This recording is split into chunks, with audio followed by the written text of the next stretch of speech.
And we're live. With Paranormal-Spirits. I got corrected. The place we come to get our booze on. We talk about the booze, the things that go bump in the night. And I get to do that with all my booze. And tonight it's a very special night because I got an extra boo in the house tonight. Yay! Yay! I am Mike Black. To my left is my lovely and delicious wife, Alyssa Black. I'm delicious again. Mm-hmm. Thanks. Delynn, what adjective would you prefer? Spicy. No, we don't like that one? Okay. Just to the left of Alyssa is sitting the spicy Delynn. And I'm using my radio voice. Yeah, you get the spicy Delynn. The pukey DJ voice. You're right. And across the table is my best friend, sidekick, confidant. Lovely, the lovely and talented. We're getting deep with the confidant today. John Burkett.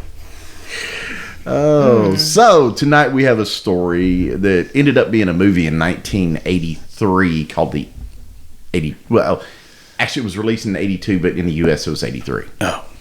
So I think they released it in like Europe or something. Or the UK, probably. Somewhere besides here. But don't go looking in for 82. it. Because you can't stream it. You can't stream it. it. You can buy the DVD. You can buy the Blu-ray on Amazon. I know that because I looked.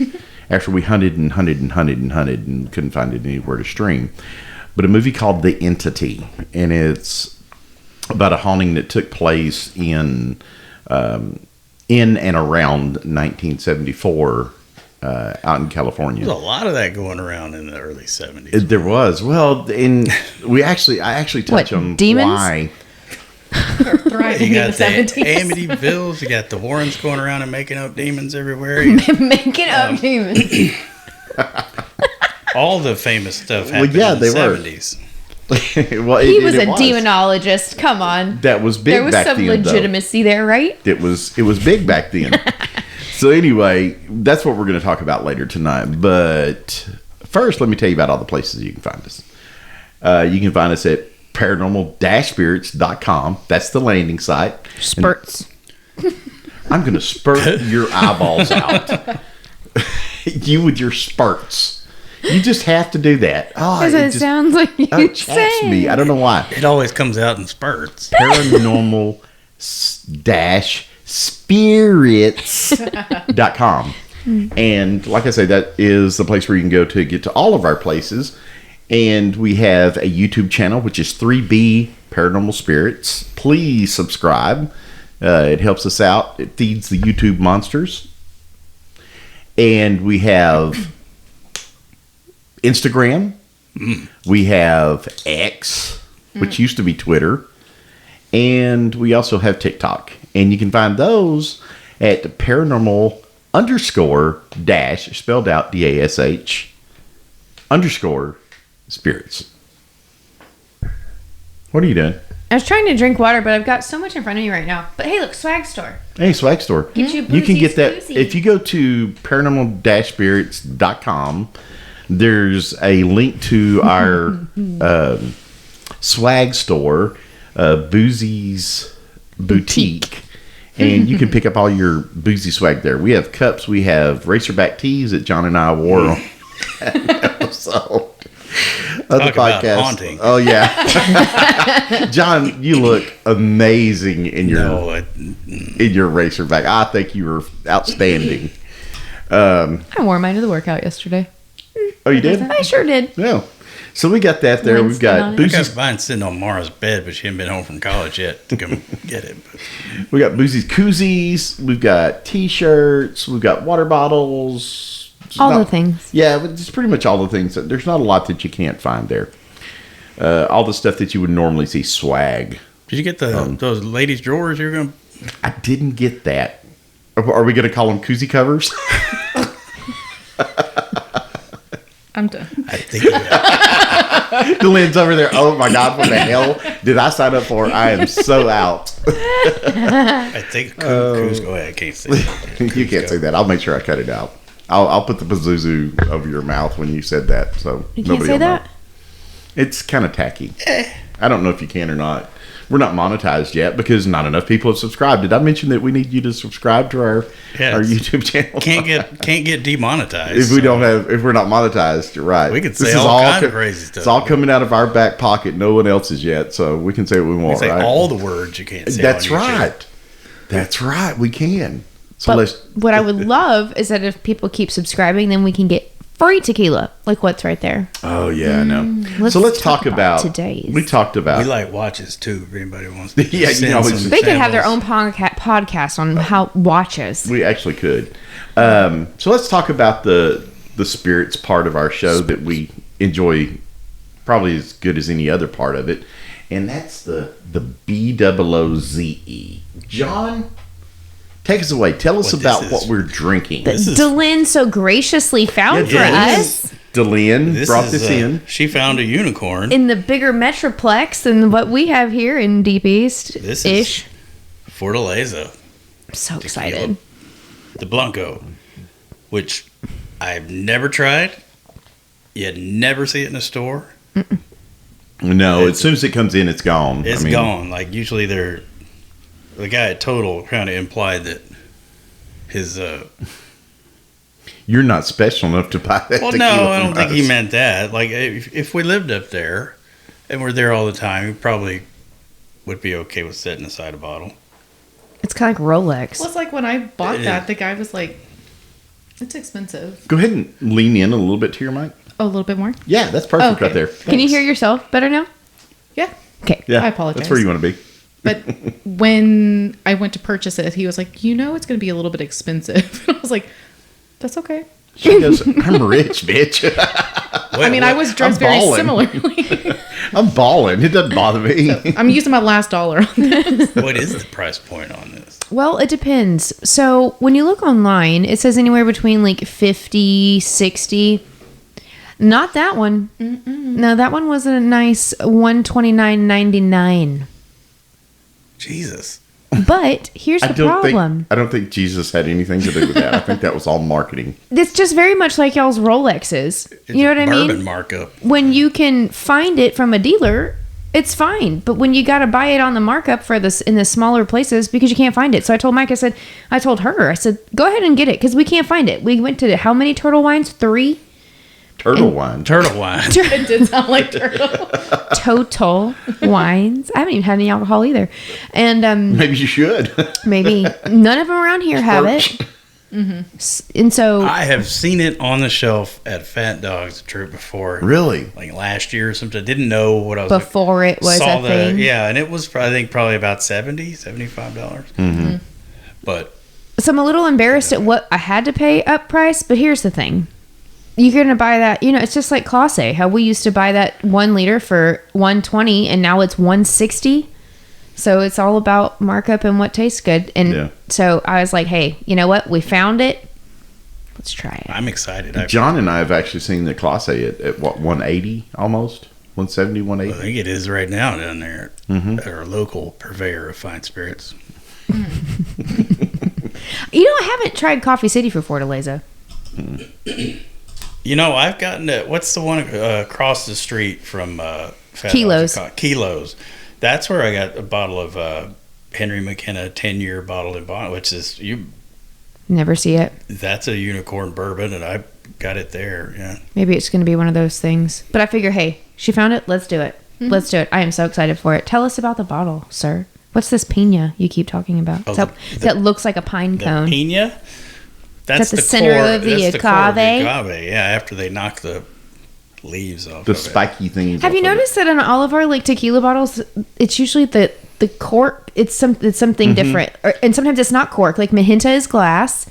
Right. Tesoro, if you get the Etched glass, no less. etched glass, yes. Tesoro, the Blanco is your normal. I think it's It's a wooden. just a wooden. But if you get the Reposado, it looks like the wheel that they. And it's stone. And then, you of know. course, Class A in itself is its own just Well, you special have the bottle, bell. but you have the bell at the top. And now Fortaleza has the pina. This is stone crushed as well, according to. Yeah. Oh. Is Well- is the lid different depending on Blanco versus Reposado? I don't think or so. Lid, the cork. It might be a different Stopper. a different color. The stopper. What's the brand? It's a Ron White, the comedian. It's a celebrity tequila, but it's supposed to be fairly decent. And the whole bottle looks like a pina. Oh, I hadn't seen that one. Oh, that's cool. But then again, you're paying for the celebrity name and you're paying for the bottle. And that a lot of these, you do pay for the bottle. Yeah, You know. hand blown in Mexico. Mm-hmm. Well, I'm excited to try it. Let's try this. Well, it smells like agave to me. Just Can you smell it? right up Can front. you smell the... Are you a professional agave smeller? Or No. tequila? Y'all have one amateur amongst the 3 professionals. I'm just here for the drink. What does it say about it? Does it say anything about the notes? It says aromas of citrus and rich cooked agave fill your nose in this unique and very special Blanco tequila. Also present, butter, olive, earth, black pepper, and deep inviting vegetal complexity. Were you going to say exactly that? The vegetal complexity? It's like I wrote it. You know? No. I don't- What I would say I got is olive, though. I get Butter. no. I get the agave Definitely Yeah. that. and I smell jalapeno. I smell olive. But maybe it's because you said it. You smell it at all? What do you Okay. smell? Just agave. Just tequila loving. Yes. Cilantro. Cilantro. All right. Just make eye contact. Shoot it.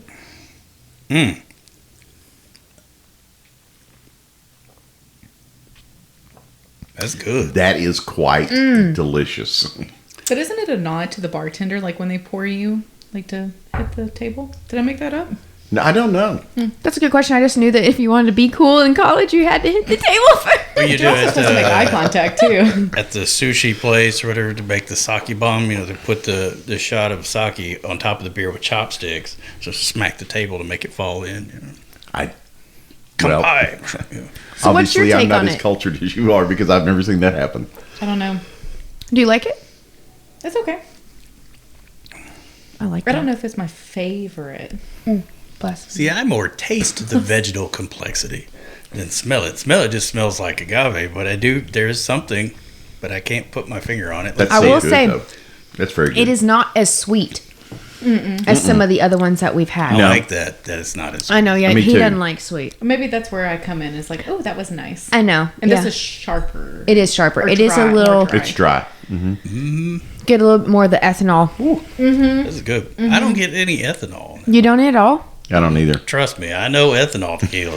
Oh, I know. You can drink lighter fluid with your Cabrito.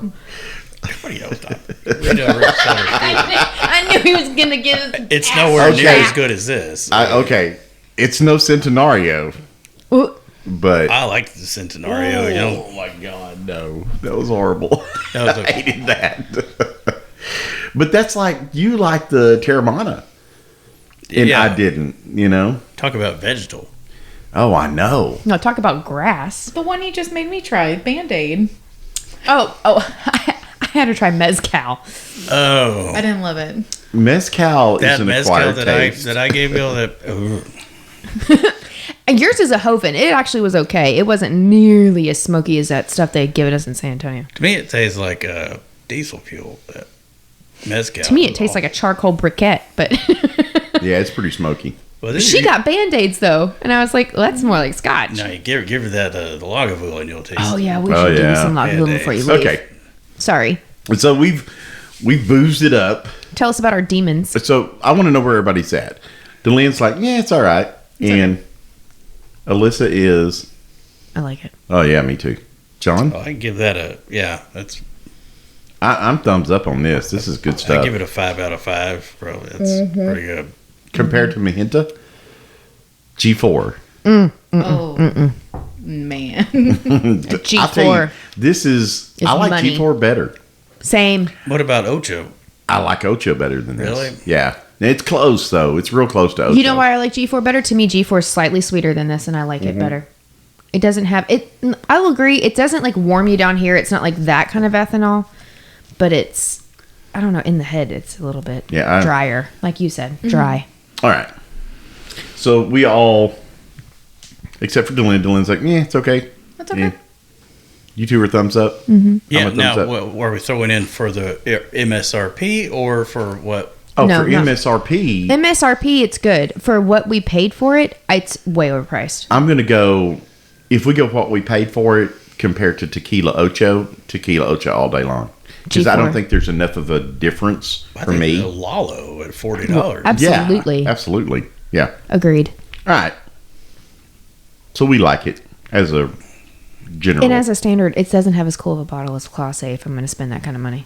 Yeah, but it That's tastes true. a lot better. I mean, It does taste It better does. than It doesn't Class have the fake taste. You're right. I'm just saying. A. All right. So our story Class A tonight. is not natural. It's got the vanilla additive-ish. Our story tonight starts in the summer of 1974. You got 69. 1974. Two paranormal investigators. now that's going to be stuck in my Sorry. head. Thanks. Sorry. Two paranormal investigators, UCLA students Barry Taff and Carrie Gaynor. They were approached in a bookstore by a woman who had overheard their conversation they were having about the supernatural. And she says, "Hey, I've got this friend, and this friend needs your help." And they're like, "What are you talking about?" And they're like, she said, "My friend is Doris Bither. She's a single, middle-aged mother of 4 kids. And Doris had claimed that her and her family were having paranormal activity in her Culver City home." And my page is jumping all over the place, so I'm going to have to... So this is the greater Los Angeles metropolitan area for Culver City. Yeah. Okay. Well, I don't know that I much didn't know about... that. Thank you for I that. didn't look at the map, but I It trust is, you. yeah. It's in Completely LA. trust you. I think it was LA County or Ventura County, but it's the Okay. same. It's the LA area. All I know about Culver's is the restaurant. Culver's Butter Burgers. That's a really Oh my good God. custard. All right, so she's been having all this activity in her home for months at this point. She's desperate for help. She can't go and seek traditional help because it's like, who the hell's going to believe her? You know, I've got ghosts, I've got demons, or whatever. They're going to think she's nuts. And according to Doris, the attack started a few months earlier, and they included, among other things, objects moving on their own, random and inexplicable foul odors in the house, unusual noises with no point of origin, all your typical haunting type stuff. According to Doris, her and her 3 sons, quote, claimed to have seen semi-transparent apparitions of roughly human shape and size in their home, end quote. They had experienced multiple physical assaults that were increasing in frequency and intensity as time went on. Now, all of these things were like totally piqued the interest of these paranormal investigators. They're like, okay, we're down, but we got to get permission from the school to, you know, so that we can go out there and investigate the school's officially. equipment, I guess. Well, you know, officially investigate, because they were actually, they were both enrolled at UCLA, and they were part of the parapsychology lab. They have a parapsychology lab at They sure do. UCLA in 1974. Yes. So Barry, The Warrens went there. I'm just kidding. yeah, right. So It's Barry, too far away from New England. So Barry Taff was enrolled at UCLA, and he was studying psychopsychology, which is a field of study that focuses on the mind and body connection. When he wasn't studying or taking classes, worked as an assistant at UCLA parapsychology lab, and was part of which is part of UCLA's larger neuropsychology program. Okay, Lots of did you get all that? All Lots the of psychology psychologies? going Okay. on there. The psychology department was headed by Dr. Thelma Moss at the time. And so throughout the 60s and 70s, this was, and you were talking about there was lots of ghosts and hauntings and stuff back then. But this was a time that there was lots of this new age religion movement that was going on. People were experimenting with the occult, witchcraft. Anton LaVey. Yeah, I mean, everybody got into something back then. So it caused these programs to develop in the universities. And of course, these were pretty much short-lived academic programs like the one at UCLA. And they were built around the scientific or, quote, pseudoscientific study of paranormal phenomena. Now, Barry, as a little kid, had started experiencing things. He had psychic experiences. He had precognition. He had out-of-body experiences. And he thought that everybody had these. He said this was just like it was so common with him that he thought, well, everybody has this, right? When you say precognition, remind me, because all I can think of is Minority Report with the precogs. Okay, so that's exactly what it is. Cognition is to know something. So if you have precognition, you know it ahead of time. Okay, so Precognition. Okay. Like Nicolas Cage in the movie Knowing. He could see the future. I had to say, okay. Okay. So he couldn't understand why other people couldn't understand what he felt and what he saw. So it's like Final Destination stuff. Yeah, kind of. Okay. So take him with you to buy lottery ticket stuff. No doubt. So anyway, he got into trouble because he would talk openly about it, and it kind of freaked people out, and they treated him differently because of it. Well, when he was a teenager, Barry found out that UCLA had this program for parapsychology, and he went and volunteered for the study they were having on psychic phenomenon. And according to him, the experiment included Dr. Moss throwing her set of keys to Barry, and Dr. Moss later became his boss, but threw the keys to him and said, okay, kid, tell me about these keys. And this is called psychometry, when you can touch something and glean from it. Oh, there was, this here and that there, whatever. So she gave him the keys. So Barry starts rattling off all this stuff. And he says, he told her husband, it was her deceased husband's name.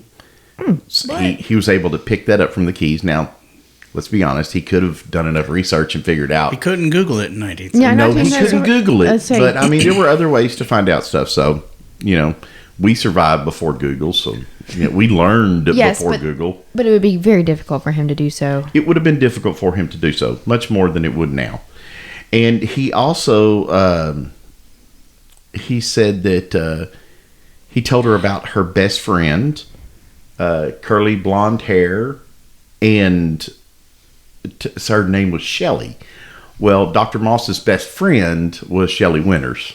Oh. So if anybody knows Shelley Winters that's old like John and I, then Shelley Winters had blonde hair and curly and, So anyway, so he goes, okay, kid, you're the real deal.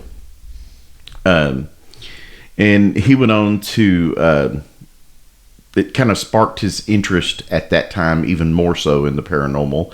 So after he enrolls at UCLA, by the time he got out of school, he was lobbied for a position as a research assistant and got it.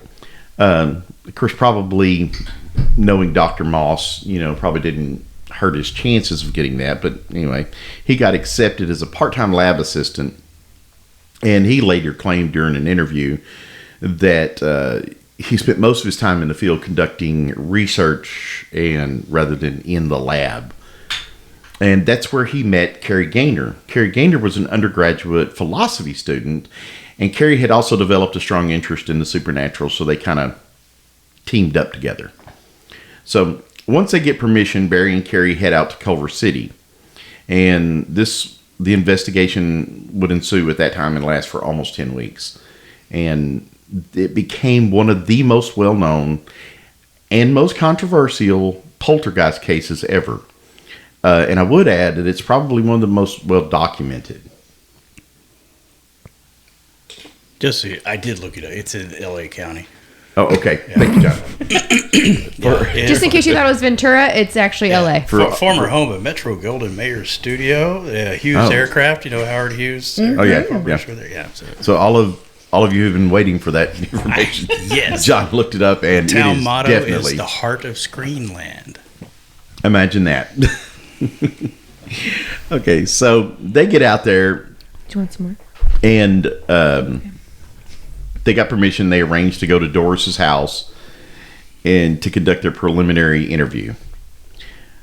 When they pulled up at Doris's house, this was on the evening of August 22nd, 1974, they were shocked. Said this was more of a shack than a house.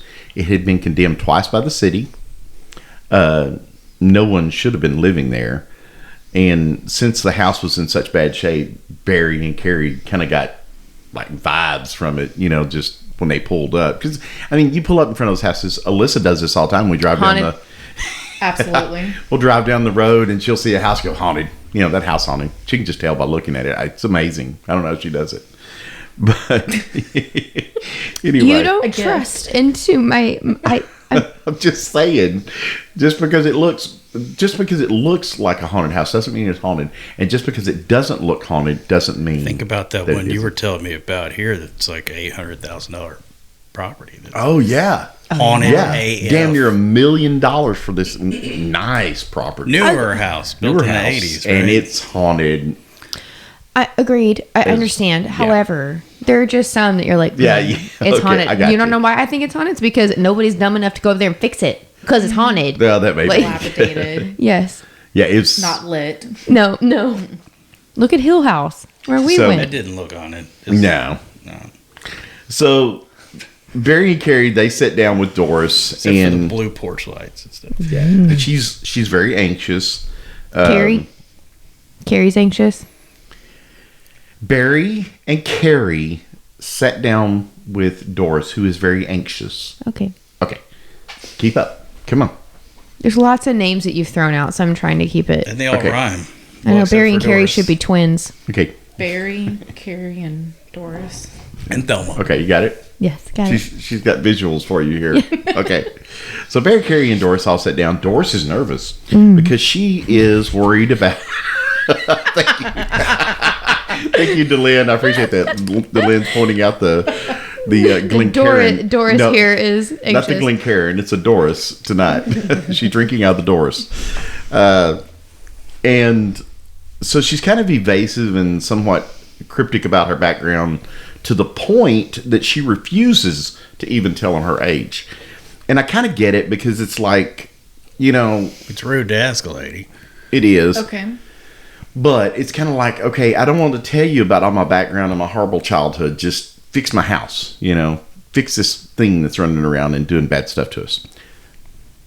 But they were able, without questioning and digging, they were able to tell that she was very poor. She didn't have a lot of money.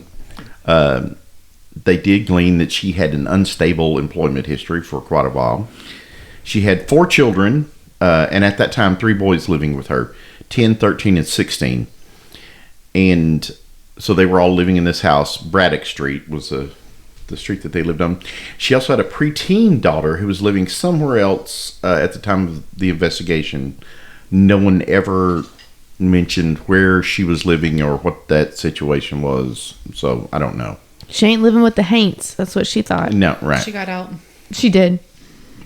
They also figured out that she's a heavy daily drinker. Oh, But- door. Yeah, she likes the beer. Well, Yeah, she was a heavy beer drinker. And so let me go ahead and point out one of the most... Lightweight. Yeah, right. And here we are slugging back tequila. She needed a boozy koozie. she did. So one of the most heavily criticized parts of this whole case is Barry and Carrie failed to collect any personal or biographical information on Doris. The reason being was they felt like that if they pressed her, that she would just... She's already freaking out because, she spooked. These people are showing up at her house and all that. And so she wants to... I could hear that. I did too. There's Doris like- back. Sorry. Wow. Doris has So- got another beer. Here's one for Doris. Oh my god. So anyway, so they don't want to press her about that, and they were afraid that she'd run them off. And so anyway, there was a writer, Benjamin Radford. He's also an investigator and skeptic. He co-authored, and contributed to over 20 books and written thousands of articles and columns on a wide variety of topics, including unexplained mysteries and urban legends and the paranormal. And he wrote where a trained psychologist or social worker might have seen a troubled woman needing help, Barry and Carrie just saw a golden opportunity to research a real haunting. Is their last name Warren? I'm sorry, what? Benjamin Radford? No, Barry and Carrie. No, Barry Taft, Carrie Gaynor. They saw an opportunity. Yeah. So Barry would explain the lack of information, a simple matter of protecting the case. And he didn't want to scare Doris off. And he said, you can only push so hard, before people just go, okay, that's enough. I'm not telling you anything. And basically, she was just a private woman. and they weren't trying to push the boundaries on this. The in the years since the investigation, so this is after the fact, they have found out some more information about Doris, and something that talks about a little bit about the state of her mind at the time of the investigation. Most of that information Barry Taff got from Brian Harris, who was Doris's oldest son. And Taff points out that Barry also points Wait, Brian over here. that Brian also struggled with addiction, and he would often contradict himself during the interview about what he knew about Doris. His mom. His mom, right. So Doris was born in Illinois in 1940, very dysfunctional family. She had a hard life growing up as a teenager, started experimenting with drugs and alcohol to escape the abuse of her family and their home life. And she was generally just a rebellious teenager. Her parents ended up kicking her out of the house when she was just a kid, forced to fend for herself. So you can see how she ended up where she was. And anyway, she ended up in Santa Monica, and then before moving to Culver City with the kids. And Doris and Brian also said that Doris had experienced some of the psychokinetic events and an occasional apparition had been seen before they moved to Culver City. So this may be something that had been following her. Attached to her And following her all along. So anyway, so for the time being, they just stuck to the questions about the haunting. Barry and Carrie did. And they focused. Thank you, Deland. Barry and Carrie were focused on the haunting activity and the paranormal activity in the home. And so after they get to talking, Doris expounds on the experience that they had learned about from their friend at the bookstore. And she tells him one of the worst aspects of the haunting. And this is where we get the trigger warning. So if you are bothered by the term that sounds like grape. Struggle, snuggle. Yeah. Struggle, snuggle, or sexual assault. If you're triggered by that, then this is where you need to just skip over the next few minutes, because we deal with that. And so Doris believed on more than one occasion she had been sexually assaulted by an unseen entity, both while she was alone in the house and while her children were at home. She told them, quote, "The two smaller ones," referring to these apparitions, "held me down, and the big one attacked me," end quote. So she could feel like three. Yeah, two little bitty ones. She could see them. Little dark entities, and they came up and they grabbed her and they held her down. Minions. Imps, whatever. While the big one hurt her. While the big one sexually assaulted her. While he graped her. Oh yeah. So I remember that. So Barbara Hershey plays Barbara Hershey plays a version of Doris. Ron Silver is the. Yeah. Okay. Oh, I did not realize that she could see them. Mm-hmm. I have seen this film. So at some point. At this point, Barry and Carrie, the two paranormal investigators from UCLA. Barry and Carrie. Yes. Mm-hmm. Okay. At this point, they think that she's experiencing some kind of symptoms of mental illness. So they refer her to the psychiatric clinic of the UCLA neuropsychiatry department, and they left, assuming that would be their last interaction with her. That's sad. So, but they did turn her on to the psychiatry department at UCLA and said, "Here, and in the interview, Barry even says, "Oh my God." He said he rolled his eyes and put his head in his hands, and he looked at Carrie and goes, she's psychotic, I mean, that was his quote. He said, she's psychotic. It buries the medium or the precog, Precock, yeah. and he thought she's crazy. He said, Well, I mean, I get it. crazy. You say that. Probably no one's ever said that to him. They've Right. probably never I mean, heard he that. should And be able she's an to- addict. to- Oh, you're saying he should So have the you- cognition he's got ability powers, Okay, to right? so see. in all fairness, you're telling me that anybody that has any kind of psychic ability, you can tell that what they should know or what they can feel or what they can see. I'm just saying Cindy Kazo would have known what was going on Oh, right Lord. away. I don't even know who that is. But That's hot psychic. Yeah. oh, that's right. Because That's the one that he's got like a crush on.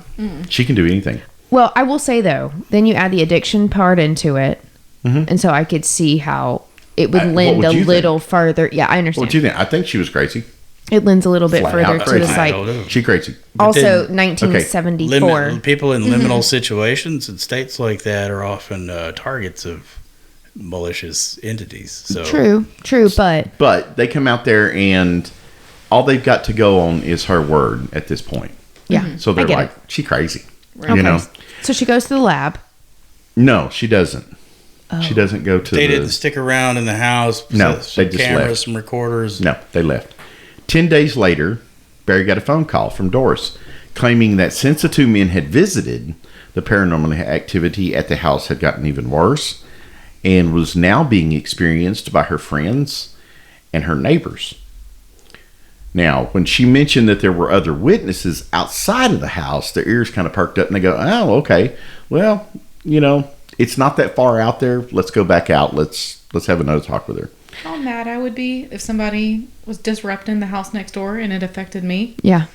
I think it's while they were visiting in the house. But still. At this point. I see. Yeah.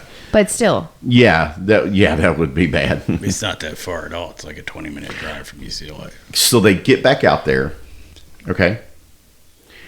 And they walk in the house and they are immediately hit with this. And Barry used the word caustic smell. It said it smelled like Rotting flesh, decomposing organic matter, and had this sour, nauseating smell. Like vegetal. Has it vegetal notes? Yeah, I don't think it was vegetal. So anyway, and as the three of them are standing in the kitchen, all of a sudden, the cupboard on the bottom in the kitchen flies open. And he describes it as a ballistic arc. This is Barry. Ballistic. I love He's a Barry's scientist. I mean, descriptions. he's a scientist. He calls it a ballistic arc. As the three of them are standing there in a ballistic arc, a heavy frying pan. Now this is 1974, so probably it's not, some Teflon coated aluminum thing. It's probably Like a Dutch cast iron oven. skillet. Like a cast iron. Right, Yeah. big old cast iron skillet flies in the ballistic arc across the kitchen at them. So like, Yeah, like arc, not slides out. It arcs. Yeah. Ballistic arc. Okay. mortar shell. Yeah. So, of course, the very first thing that Barry and Carrie do, they go look for the springs, the wires, or the kid that's hiding in the cupboard who threw the skid. There's nobody there. No one, no wires, no springs, nothing that caused the skillet to fly across the kitchen at him. So it was at this point that Carrie said, he said, considering this, what we're seeing here, maybe we should set up and do an investigation after all. So, Your okay. word wasn't good enough. However, the flying skillet, we're here. Okay, now I want to remind you something though. Remember the first time they met, she said that this entity had snuggled with her. So this woman has been sexually assaulted multiple times by this thing, and nobody believes her, and everybody thinks she's crazy. Imagine how she felt in that moment. How vindicated she must have felt. Right. One, thank God somebody believes me. Because, obviously something happened. These two guys are standing here and the skillet flies out, right? Okay. So, anyway, they set up and they start doing an investigation. As they discover, the haunting actually began, like I said, a few months earlier before they moved in to Braddock Street. And when they moved into Braddock Street, it started with this inescapable feeling of being watched. Something was just peeking around the corner at them, and they got that feeling that when somebody's watching you. So that's how it started, and then watching me, right? And I had no privacy. So objects started moving by themselves. A lamp flew across the room at one point. A candelabrum was thrown at one point. Candelabra? Candelabrum. It's candelabra. What did I say? Candelabrum. Maybe what the plural is. No. I don't know. It was one. I misspoke. I said it wrong. Thank you for correcting me. I was with you. I was still visualizing. What did I get? I don't know. I put the M on there for effect. Okay. So, obviously, I need some more tequila. John, would you be so kind? Thank you. So this is all Try to move happening. things This without is what making they them- catch on. Do they have recordings? This is happening when she first moves in. She is experiencing these things, and she's telling him about this. So, and up until that point, this is history for when they moved into the house. So Okay. she hadn't experienced anything violent yet. But then one evening, a few weeks later, that's when she was sexually assaulted by the entity in her bedroom. At this time, has anything like this been reported, or like a sexual assault from a demon? Like, has this been something that By they were- her? But Well, anything. Anyone, anywhere. anyone prior to her? Succubus and incubus have been around for eons. But I understand, but I So- mean, like with them, like doing their research and No, like, this is the first, and he calls it his Okay. Everest. Okay, He said this is, Everest. Interesting. that's what he called it. Huh. Barry. The What about Carrie? I'm just kidding. I didn't ask Carrie. Go ahead. Stop. This whole time I thought Carrie was a female, to be honest. I did too. I did as well. Kerry, Carrie, dude. And then you said he, and I was like, Yeah. oh, yes, I forget. This is Oh, a yeah. unisex name. It's 2023, Alyssa. I'm sorry. Yeah. Equal opportunity name. So, Just Pat. wow, you guys. So, and she explains that, it was the two smaller entities that held her down. The activity escalated more and more, and it started to involve the children in various ways, according to Brian Harris. Now, remember, Brian Harris is Doris's son. He's over here. Okay. So, Brian Harris, he is describing that they were slapped by an unseen hand. They could feel the hand and feel it slap them, but there's nobody there. One of the boys, and it didn't say which one, was walking down the hallway and just flat walked into somebody that wasn't there. Just boom, and stopped him cold in his tracks. But all three of the boys described their experience in the house as having been with a male spirit. Now, they had never seen a physical body other than the dark apparition and semi-transparent, but they knew it was a male. They felt that. So according to Brian Harris, Doris' son, not long after moving in, Doris received a knock on the front door, and this is at her house on Braddock Street in Culver City. And she opens it, and there is this quote, she discovered an old Mexican lady, possibly in her 70s or 80s, who had come to deliver a message to the new occupants, end quote. He said the woman told his mother, "You need to get out. I used to live here in this old house back when it was just a farm. And I was a little girl then. There's something very evil here in this place. It is haunted and you need to get out." The woman just turned around and left without saying anything else. And a few months later, that's when everything started. Tell you what, if Abuelita comes up and tells you that the house is on and you need to get the hell out, you need to do it. Dude, knows. so she's saying, I was a little girl then, and she's 70, 80 years old now. And she said it was just a few months after that's when everything really started, going downhill. So it's like they were dormant for a while or something. Until she came. So they wanted to point out that that when they actually started investigating at this, that the struggle snuggles stopped and no more of that occurred. And, That's good for her. Yeah, and I don't know why, but that it just did. And there was one time after that, though, that the one of the sons saw his mother being attacked. Are you tired? Mm-mm. Oh, you just look at your eyes are squinty. Shit. Thanks, dear. I'm just saying. I appreciate you You just letting look me tired. know I'm how I worried. look. Maybe it's the slow blink that got me. I don't know. I'm Anyway. pretending you're a cat. Oh, okay. Thank you. So this could have been Yeah. something tied to the land, and that's interesting because the original inhabitants, well, I guess they were Squamish. I assume. Inhabitants. The native people, it says the native people were, this talk about Culver City, were massacred by waves of Spanish, Mexican, and Euro-American invaders through a combination of slavery, disease, relocation, forced labor, imprisonment, broken treaties, and a genocidal war of extermination, including paid bounties for dead Indians. Wow. Oh, So that was pretty There's a little rough. stain there in Culver Yeah, City. just a little bit. bloodshed. So anyway, his mother's getting slapped, getting hit, and the kid runs up and he tries to stop it, and it knocks him across the room.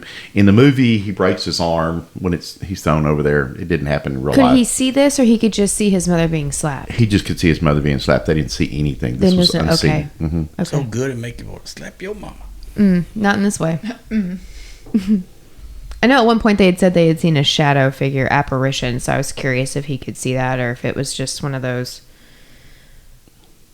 She's being slapped and moved. Oh, just see the action of her. Yes. Moving. Yeah, he could see her being slapped. Couldn't see somebody physically doing it. Anyway, so the bedroom was where a lot of this activity took place.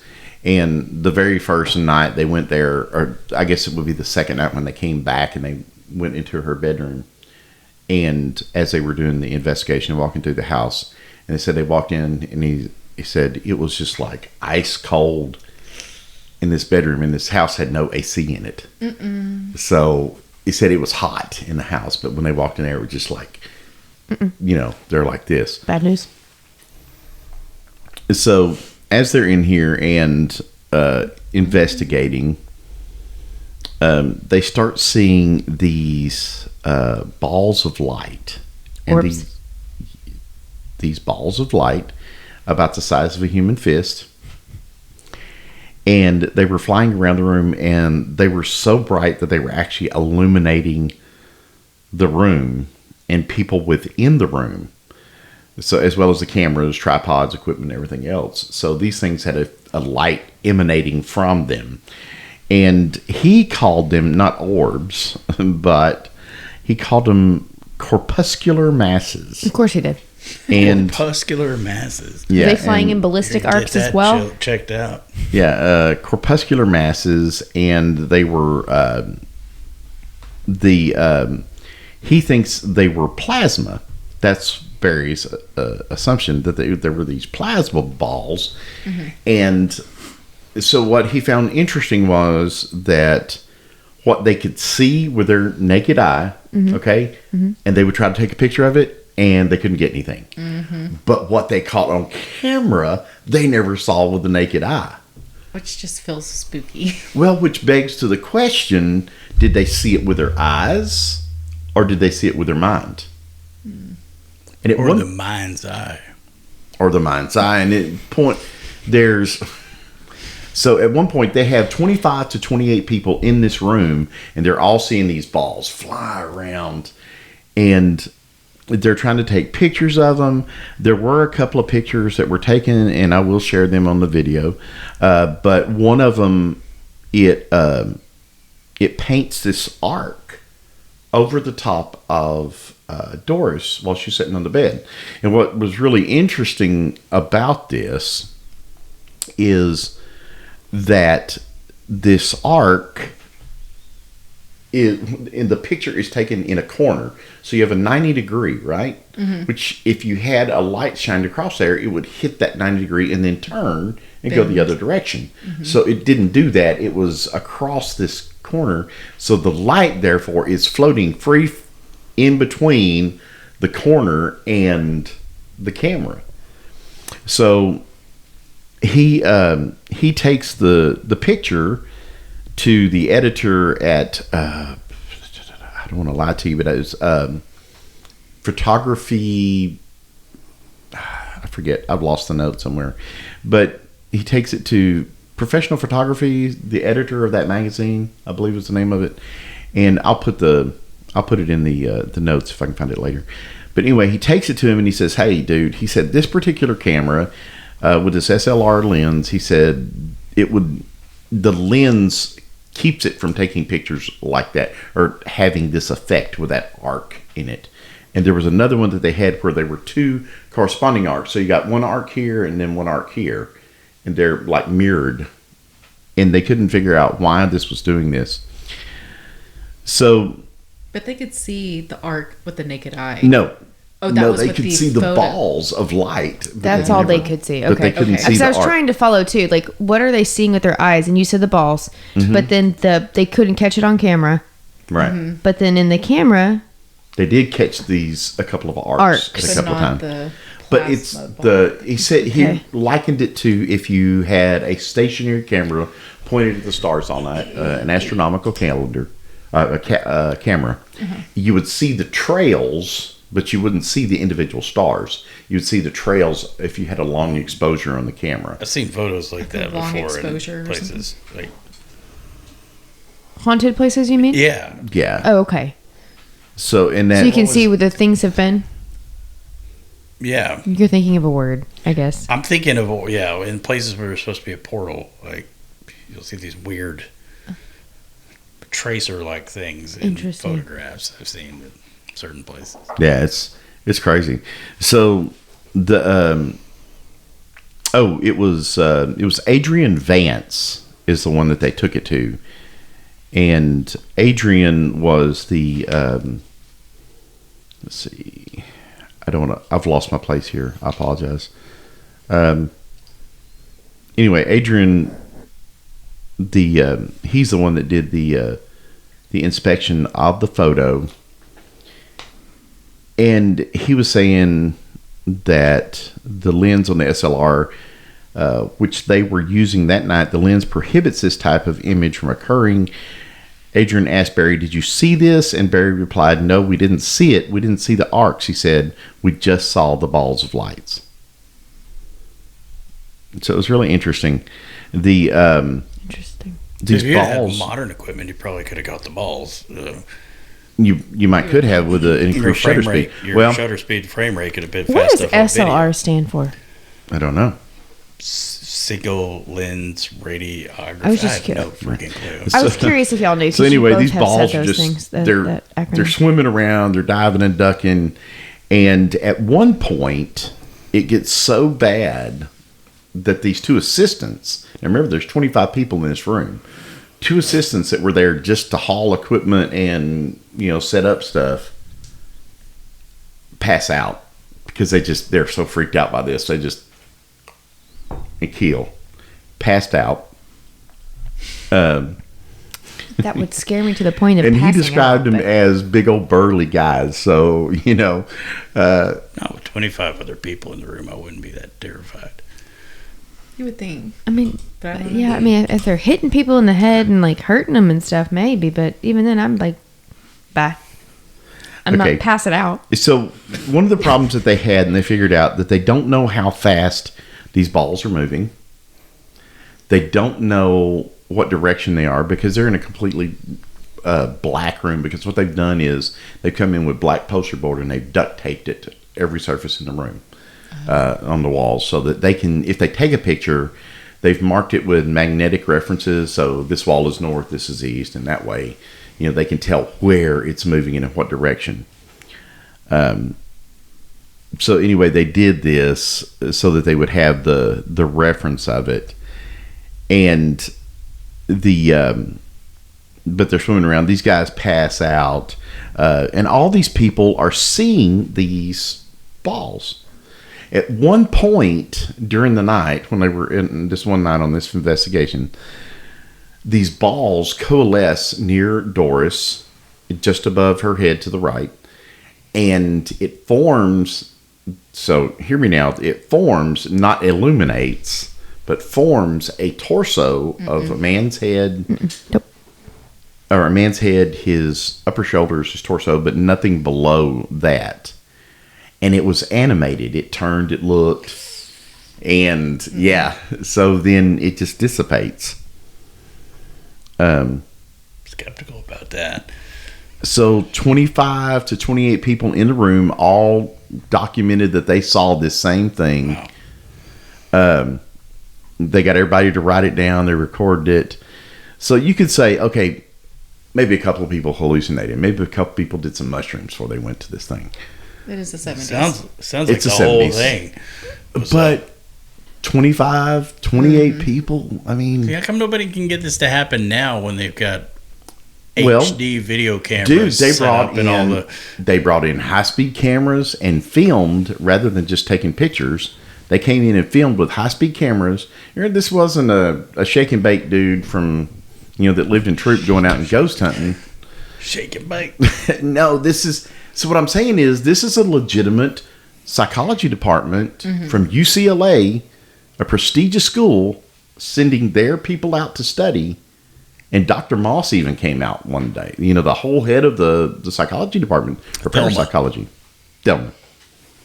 And so she comes out. But my point is, these are legitimate people that are going out and they're seeing this. So it's not just people just making up stuff, I don't think. And everybody saw the same thing. So you couldn't really say that they're all just hallucinating. But then again, like I said, is it the mind's eye that saw it, or what happened? Because they could see it, all of them saw it, but they couldn't catch it on camera, which I think is interesting. Is it strong enough to get in everybody's mind? There you go. Is it? Yeah, that's the They needed thing. those XLS things like If it's strong enough to do a struggle snuggle. and Well, flares. do you think it's the same homie that's like, you Well, that's will my see thing me? too. No. I know. Because if she was experiencing some things before she got to the house, what was connected to the house versus what was connected to her? That's been my question this whole time. So they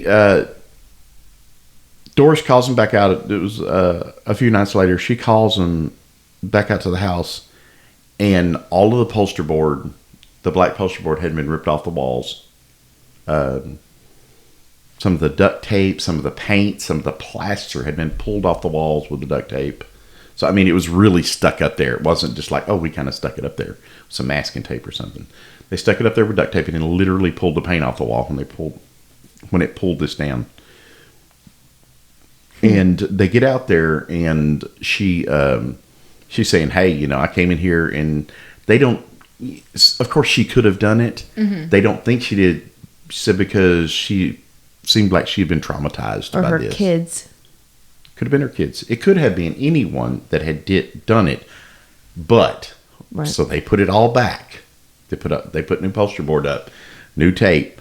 And while they're sitting there filming, one of the boards flies off the wall and hits Doris in the head. Dang it. And so Carrie, and then after the board flies off, you can see the tape, and it looks like somebody has grabbed the tape in their hand and is pulling the tape down off the wall. See, now this is where I'm going to start to maybe pass out at this point. So Carrie says, Not the balls, but Carrie says, do it again. And it does it again. Here comes another piece but of don't hit cardboard. old Doris in the head though. Did somebody did. turn on a film camera while this was happening? So the I think they had, my understanding is they had just shown up when they walked in there and they put it back up and this happened. So anyway, and even if they did, they're not catching it. Well, they probably would have caught the cardboard. that, or you would have caught Yeah. the poster board being peeled off the wall. Okay, so some of the equipment that they brought in high-speed film, high-speed cameras. They also brought in a Geiger counter. Okay. Along with that, they brought in from, I think it was Hewlett-Packard had at the time, had created something called a sniffer. HP. And it was they didn't just always do keyboards and things like that. So My other laptop's an HP. Yeah. I was going to So- you're going to say a sniffer. so they brought in this sniffer, and My this sniffer is a Sony. So this sniffer was a device that could detect scents. and Oh, like a dog, but it's got this, you kind of like a precursor to the thing that they use for bomb detections, and when they swab exactly. it. And that's where it started, was back then. So they brought in this sniffer. They couldn't figure out what the smell was. It didn't pick up anything. Everybody there goes, "Oh my God, it smells like rotting flesh." But the sniffer couldn't pick it up. This electronic device could not pick it up. So the Geiger counter,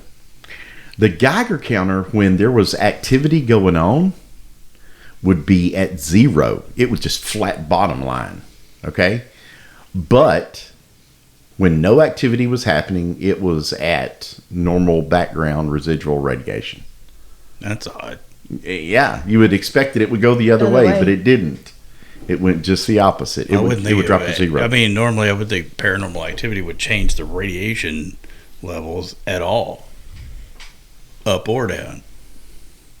EMF, yeah. Well, that's radiation. Well, I guess that's why you would use a Geiger counter, because they didn't have K2s back then. So Geiger counter drops to 0 when there's activity. When there's no activity, it comes up. Right. Okay. They brought in these thermal sensors, also known as a thermometer, but fancier. So was it a rectal or axillary? Axillary, yeah. I don't know. Did they get thermal readings? No, they did not. They literally could see their breath. They could feel the cold, and this was in the days before the little laser thermometers. But they had a thermal sensor, and thermal sensor picks up no change. And flares, no flares in 1974. See, no, there was not. Just couldn't register it. Which I thought was really strange that you can see your breath, but yet a random thermometer that's tangible can't pick it up. Right. Interesting. What was it showing? Like a normal temperature? Mm-hmm. Normal room temperature. That's crazy. It said you could smell these things. You could smell that rot, and the sniffer couldn't pick it up. Could pick up anything else, but it didn't pick up anything there. And everybody smelled these things, not just these parapsychologists? I would bet that the sniffer somehow checked for microscopic particles, which is what you're smelling, is actual pieces particles, of what you're smelling. Where if this is not physical. But if it's not physical, is metaphysical, there are no particles it'll pick for the up. sniffer to pick up. Yeah, that's true. But that still doesn't explain the thermal. Because cold, that's pretty... Your breath is shown when it's cold. What if that's not metaphysical? What if this thing, whatever it is imposing the thought on you that it's cold? That won't make your breath. Maybe. So you're imagining that you see your breath and everybody else? Maybe you are hallucinating because it's forcing that hallucination on you. You could have probably gotten more with 2023 technology with and even Barry said that flare cameras and he said if we went in there today. Stuff. So anyway, this is the investigation goes on for about 10 weeks, and it was at that time that Doris had gathered enough money, and she ended up moving out of Culver City to Carson. Barry and Carrie lost track of her at that time. They were able to hunt her down with the help of Frank D. Falletta. Now, Frank D. Falletta was... Frankie D. Frankie D. became I think he was the author for... He was the screenwriter for the film, if I'm not mistaken. He was the screenwriter for the film. He also wrote the novel The Entity, but... He also wrote, I think, Amber Rose or something like that. I'd be curious to know if when she left, if whatever had taken that she did experience before she got to the house left with her too. We're getting to that. Oh. So when they caught up with Doris, they found that there were 2 houses adjacent to her house. And when they catch back up to her at Carson, that the 2 houses adjacent to her were also experiencing psychokinetic activity. So poltergeist stuff, doors slamming, garbage being dumped on the floor, electronic devices turning on and off. It was almost like there was this radiant effect from her house. They started after she moved there? Yes, started after she moved I'd be there. like, who's Pack it up, this Doris. bitch? So this Get thing, out. This thing followed her. So they began investigating at the new house, and during one of the initial investigations at the new home, there was a vase that flew across the floor and into the middle of the floor, filling the Was it a vase floor or a with dirt. vase? I knew this was coming.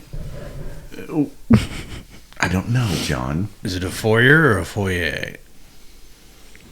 Depending on her background, it sounds like it was a vase. It doesn't sound like she had the money to support That's a true. vase. Yeah, That's she couldn't. true. She couldn't have afforded a That's a vase. flower pot. Yeah, as a flower pot. That's what And it it's was. definitely a foyer. Oh, that's tacky, but probably true. So the Inside porch. yeah. Porch. Oh my God. I've never heard that. That's a good one. Okay, I like so that. Inside porch. you got the outside porch and the inside Yep. porch. Okay. Yep. Got Granny from the Beverly Hillbillies over here. Next, we'll be talking about the cement pond The out cement back. pond, yeah. Okay, so this thing smashes in the floor. They get out their microphone that they just happen to have in their pocket, I'm sure, because they're doing an investigation. But had a condenser mic on it, and they could hear this breathing, and it was a very heavy breathing. And he describes it in an interview that I saw with him, and he's like, like that, you know. So A heavy ghost breathing. with COPD. I guess so. But don't they all? I guess so. Or he needs one of those things like he's a CPAP. CPAP? thing. So here's the weird part. What though. time of day was it? Here's the weird part. God, guys. So there was this combination that they heard audibly through their ears, and they caught on the recording, was this step, drag. Step, drag in repetition. And they heard it several times. So they were picking up something in this new house. So towards the end of the investigation at Carson, there was one night when they had, it's when the poster board was pulled off the wall and thrown there. So that actually happened at Carson. And it was shortly after that Doris moved out of there, and very shortly after that, Doris moved to San Bernardino, and Barry and Carrie didn't follow her then. They let her be. Did not continue the investigation after that. So that was the last I heard of her. And it wasn't until later that they found out she had ended up moving to Texas. Oh, she brought that shit here. She moved to Texas. Damn. So That's a bit weird. I mean, So it's when- a big state. one nice thing is that when she moved to San Bernardino, the manifestation started subsiding. there. How do they know that? Because Frank DiFaletta, the guy who had been working with these guys and with Doris to write this book, found out from her that it had started subsiding. So they kind of lost track of her. Now, Falletta had reached out to Barry and Carrie many times during the time he was writing the book, and asking him to be a resource for the movie as a technical advisor, etc., for the movie. And that he told him that she had moved to Texas, never saw her again until the screening of the movie The Entity, and that was the last time Barry or Carrie saw I never said Doris Bither. where in Texas. they did not say. That's And like saying she moved to Europe. I mean, it's yeah, but we know from the history of the investigation that Doris is very private. right. So it could be that she doesn't want anybody knowing, or didn't want anybody knowing. I bet she got some money. Well, according to Wikipedia, The Entity is a 1982 American supernatural horror film directed by Sidney J. Fury and written by Frankie D. Falletta, who Frankie. adapted his 1978 novel of the same name. The film stars Barbara Hershey. And Ron Silver, as we've discussed. And Ron Silver Silver. was in it. Barbara Hershey plays the character. Now, this is an adaptation of, so it's not a documentary. So her name is not Doris. It's not Doris in the movie. It's something else. I Carla, I forget. believe. Dorothy. Carla, I think. Oh, Carla? dang. Okay. I wanted it I to can be just look. I can So, just- but like the novel, the film based on the 1974 case of Doris Bither, a woman who claimed to have been repeatedly Carla. sexually assaulted by an invisible entity and who was observed by doctoral students at the University of California, Los Angeles. I hope she made some money. Despite being filmed for release in 1981, the movie was not released worldwide theaters until September 82, and then February 83 specifically in the U.S. And the last part here is unconfirmed, but this was from Brian Harris, her son. Doris passed away in 1995. I'd want to know. So I saw it on VHS, I'm sure, from Blockbuster or whatever local video store back in the 80s. I don't know if you I don't Hastings. remember. old enough to remember. I was Blockbuster. Hastings, I did a lot of Hastings. I was gonna say, I'm sure you 'Cause it know was right by Hastings. my That's house. local. The old Yeah. Hastings was right there, right? It's now Sprouts. Yep. Well, yeah, you're right. It is. Yeah. Here's something. Okay, so we're talking about Culver City, where this was. This could be a land thing. Not only is this horrific history there, but it doesn't stop. So Culver City, officially founded in 1917 as a sundown town, and advertised as this model little white city. Cute. Also restricted lot sales to Caucasian race and at times excluded people of non-Christian religious faith. Interesting. So this is land with a long history of Native Americans, and before that it was Rancho La Bayona, which was a land grant by the Mexican government to ranchers. There are many generations. It was to the families Machado and Talamentes. And there are many generations of Machado and Talamentes families buried in cemeteries there. So that Why explains is this funny? Abuelita. I don't understand. But didn't she move What's funny? from a missed prior something. house until Did they move the- king? So she I had don't something that know. was at her existing Or did they home, just move and the then headstones? she Did came and did wondered- they this- just move the headstones? Is this So where was she when she had the poltergeist or previous? something? That's what I'm That's what I'm saying. I wondering. mean, you've got Stain, this Native American stuff. You've got generations of these Mexican families that are buried there, and then all of a sudden, the place is a subdivision, a whites only subdivision. So you've got the stain on the land. For So- sure. And I've watched several interviews with Dr. Taff, and he was talking about, he said that in nearly every instance when there is a poltergeist type haunting, he said it's going to be female, it's going to be somebody with epilepsy. So they have epileptic tendencies or symptoms. They got fits. Well, not necessarily. That's the thing. He said you could be epileptic and never have a seizure. You know? If it's controlled. Yeah. So, or nothing's ever set it off, like flashing lights or, something like that. Balls flying around. Do we know if Balls- Doris had balls any of flying that? Do we know if Doris had that? No, they don't know. But this is. But Dylan made a good point. And what was that?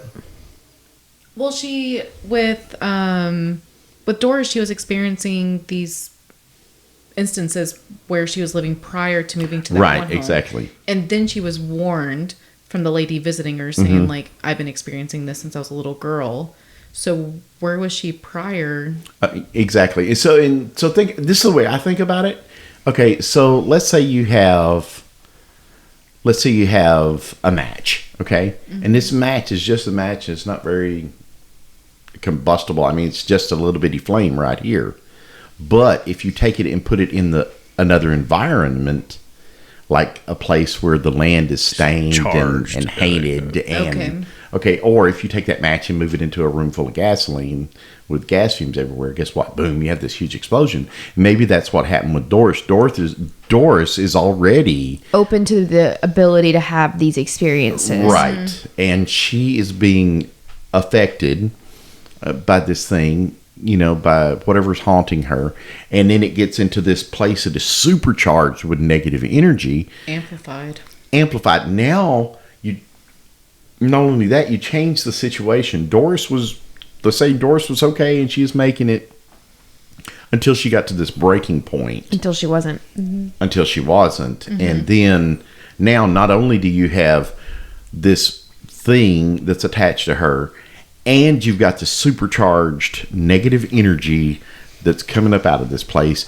And on top of that, you take that Doris is depressed, and Doris is A drunk.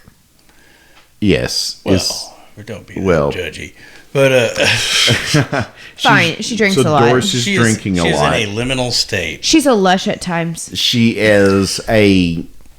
on the fringe of society. She's living in a house. She's some addiction issues. She's got some financial issues. Dude, she's got it all going down. I mean, the world has taken a great, big, massive defecation right on top of her. Okay? So, and you take all of that and you add that to it.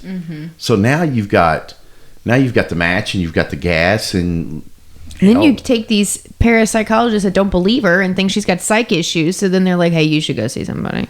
Well, no, I mean, as far as they actually did try to help her though, because they thought she was, thought she had psych issues. I get that, but I'm just saying, in her mind, you're compounding all of now, these things. Not only do I have all this going on, these guys don't even believe me. I'm finally open to it. I'm a closed off person. I don't even tell you, and then now you don't even believe me. Right. So I think that possibly, maybe, it could have been that she already had issues. She got into this place, and then it just exploded. She got a and Ouija then board and that's what I said. Where's the Ouija board? Yeah, there's no Ouija board. There's no Ouija board in this. To support that, when she moved to Carson from Culver City, when she moved to Carson, they subsided a little bit. When she moved, where was the next San place? Bernardino. San Bernardino, it dropped down even less.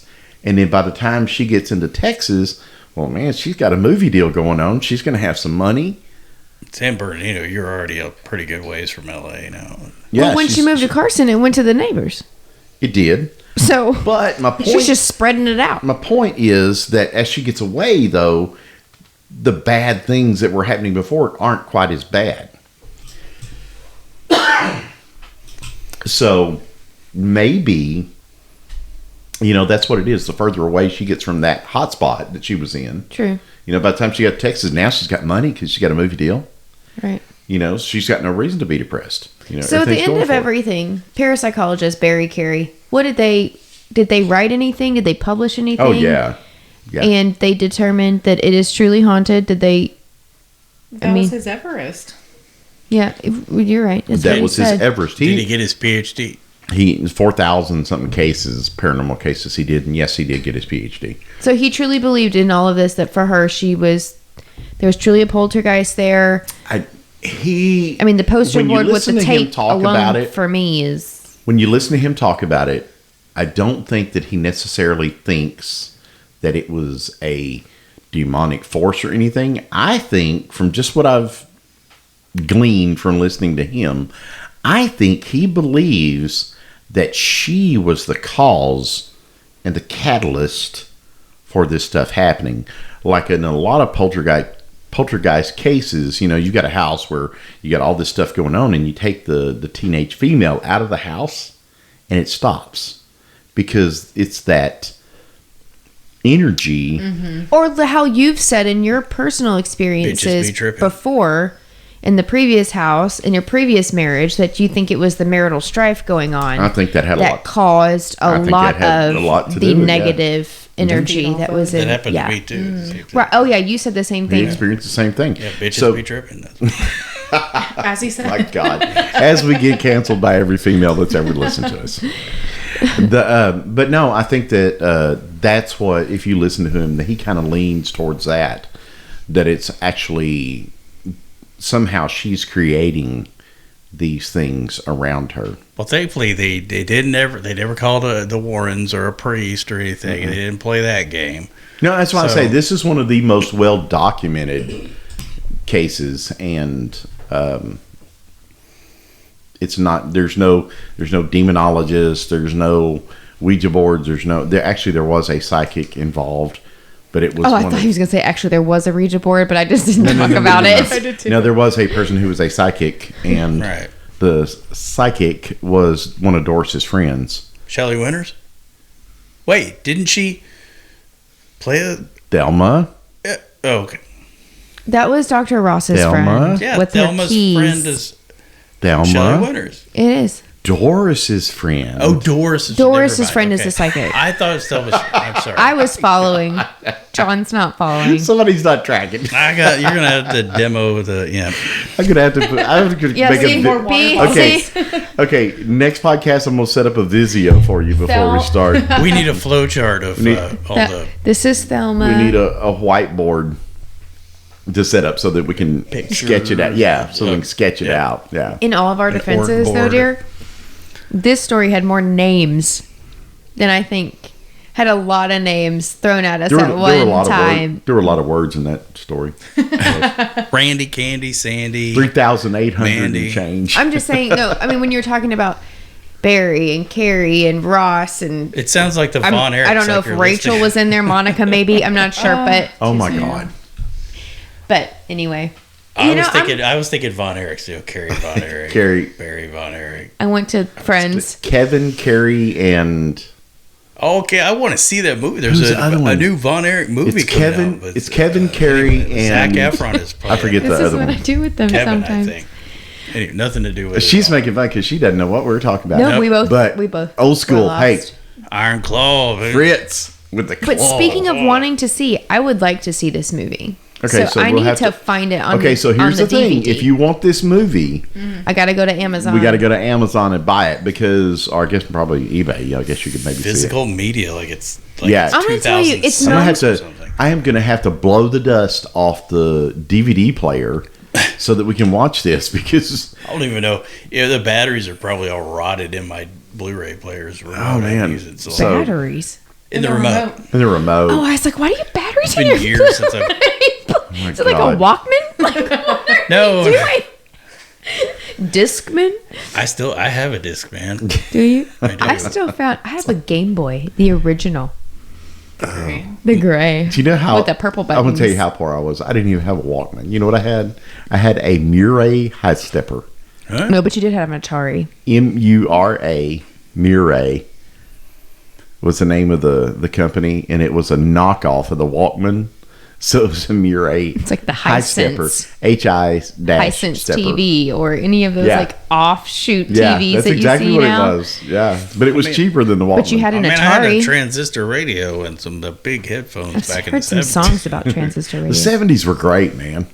Except for You had all Radio the Shack. hauntings and stuff. Oh, yeah. Radio Shack gives me the uggies. I can't stand Radio Shack. There, well, you'll be glad to know that I'm pretty sure they're completely out of business. Yeah, they're completely out of it. There was something about that store that every time I was like, "Whoa, heebie-jeebles." Didn't like I it. loved it. It was right next to All right. GNC. Anyway, So we beat the hell out of this one. Listen, this is one of those situations though that I wish Blockbuster was still around.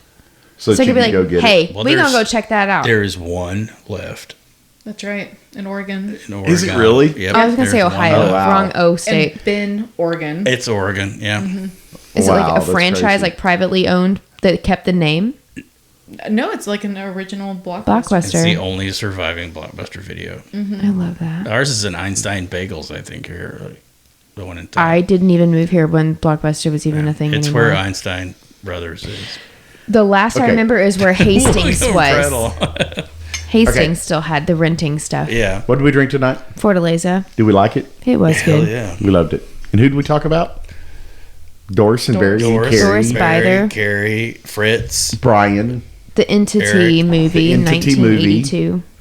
Okay. So remember to go to all the places and subscribe. Thank you for joining us, Dylan. Thank you for having Thank you me. for joining us. Did you have Dylan. fun? Thank I you. did. You'll have You have to fun? come more often. Yeah. We like having friends. Good night, everyone. Night night. Hasta Bye. Lumbago. Did you say Asta Winnebago? Hasta Lumbago. Winnebago. I want a bagel. Lumbago, which is actually, is that even how you're supposed to say it? I think it's Lumbago, isn't it? If you're saying Hasta Lumbago, you say Hasta Lumbago. I don't know. That's the way it was in the Bugs Bunny Sure. cartoons or whatever. Oh, lumbago is lower back pain. Yeah. But I heard Winnebago, which made me think of the Mini, which made me think of Real World Road Rules. I was like, could get Thinking of Winnebago. So if you I'd like Get a one. chance to watch it. There's a documentary called Winnebago Man.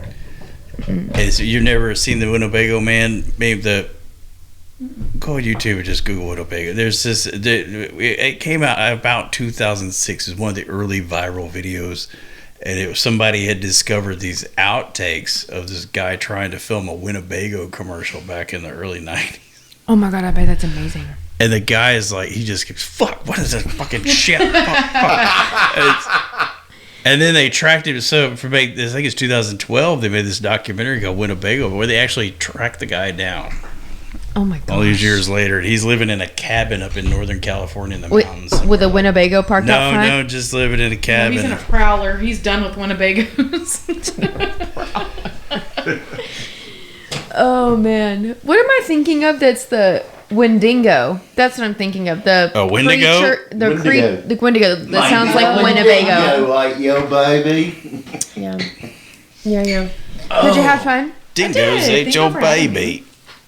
That is a great story though, because it is well documented. The guys, and it's by legit people. It's not some backwoods, Right.